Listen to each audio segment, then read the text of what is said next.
sais que certains voudraient, dans ce contexte, que je revienne sur la réforme de l'impôt sur la fortune.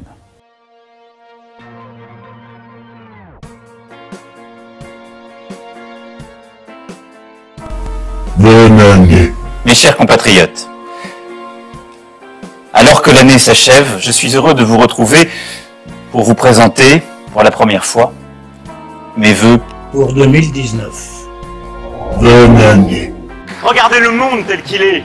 Partout, les classes moyennes et populaires doutent. Elles doutent de leurs dirigeants, parce qu'ils leur expliquent qu'il faut faire des réformes. L'économie ira beaucoup mieux. Mais vous n'avez plus de place. Les classes moyennes s'effondrent, et les plus pauvres sont encore plus pauvres. Nous mènerons les réformes pour que partout en France, on puisse vivre dignement de son travail, en améliorant le pouvoir d'achat de tous les travailleurs. Bonne année. Je sais que certains voudraient, dans ce contexte, que je revienne sur la réforme de l'impôt sur la fortune. Si on remet l'ISF avec ce qu'il avait d'ailleurs à l'époque, c'est-à-dire le droit de déduire de l'ISF les investissements qu'on fait dans les entreprises que j'appelle positives, c'est-à-dire socialement durables, écologiquement durables, créatrices d'emplois. Au contraire, on peut orienter l'argent qui aurait pu aller purement à l'impôt dans la boîte noire dont je parlais tout à l'heure, vers des investissements utiles. Je me suis opposé, et mes amis avec moi, à la méthode qui a été choisie pour la réforme de l'ISF. Qu'est-ce qui était juste dans la réforme de l'ISF? Les mots même du président de la République, c'était de exonérer de cet impôt les sommes investies dans l'appareil productif du pays.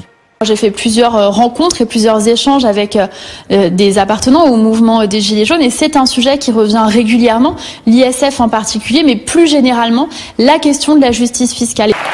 D'autant que l'ISF, ça veut dire impôt de solidarité sur la fortune. Eh bien, c'est le moment d'être solidaire. Ce n'est pas un impôt de jalousie, ou un impôt d'égoïsme, ou un impôt d'envie. Non, c'est un impôt de solidarité, c'est écrit dessus.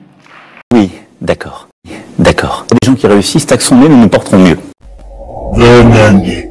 Et pourquoi je crois que c'est utile d'être socialiste aujourd'hui? Moi, je suis socialiste, et je l'assume.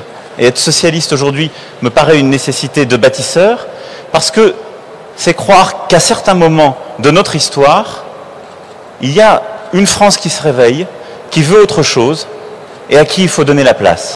Vive la République, et vive la France. Bonne année. Il y a le Macron du discours, avec lequel je suis très souvent d'accord, pas surtout, mais très souvent d'accord, et puis là il y a le Macron des actes.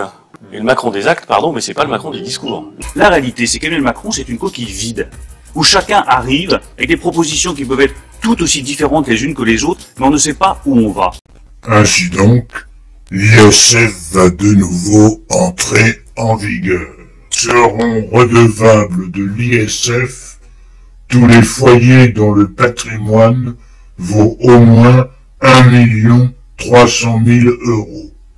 Seront exonérés les PEA, les contrats d'assurance vie, les autres capitaux financiers dans la limite de 10 900 000 €. On voit donc que ce sont des capitaux financiers très élevés qui paieront l'ISF. On peut dire que Macron est devenu le président des pauvres.